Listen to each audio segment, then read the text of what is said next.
Од самото појавување на серијата 7 со V12 мотор беше јасно дека ја загрозува неприкосновената S-класа на Мерцедес.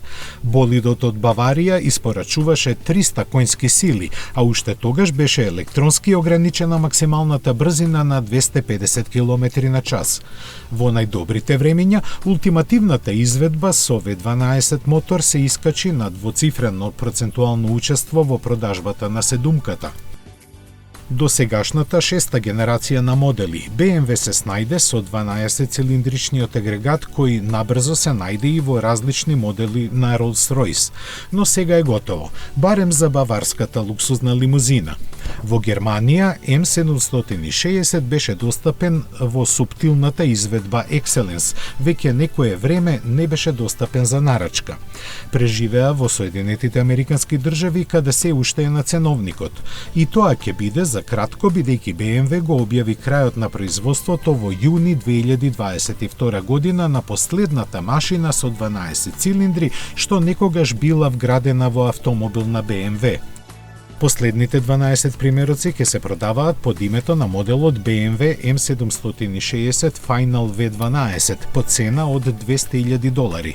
За таа цел, BMW ја прошири и онака раскошната опрема на M760 со специјални бандажи од 20 инчи, странични рабови и капак на моторот со надпис The Final V12.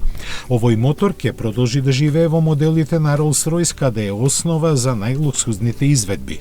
Британците ја најавија електрификацијата со Spectre, но хорот од 12 цилиндри уште долго ќе пее во Goodwood. Но не се сите вести од BMW така мрачни. Останувајќи посветен на електрификацијата, баварците немаат намера да се простат од моторите со внатрешно согрување и се решени да ги задржат. Највисокото раководство на BMW смета дека марката мора да се ослонува и на традиционалните погонски агрегати, но и дека за да се остане во чекор со намалувањето на емисиите, тие треба да бидат технички и ремек дела. Веќе се најавени нови генерации на бензински и дизел мотори со 3, 4 и 6 цилиндри кои ќе бидат опремени со 48 волтна хибридна поддршка и системи за прочистување со најнови технологии кои ќе овозможуваат да ги исполнат Евро 7 нормите. Согорувањето на горивото ќе биде подобрено со повисок притисок на впрскување и унапредено мапирање, што ќе придонесе и за намалување на нивната потрошувачка за околу 10%.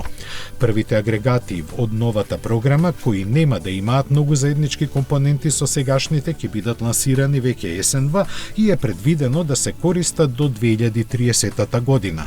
Покрај нив се работи и на нови плагин хибриди со 4 цилиндри и на моќни V8 машини, што е резултат на побарувачката од страна на купувачите, која никако не смее да се игнорира.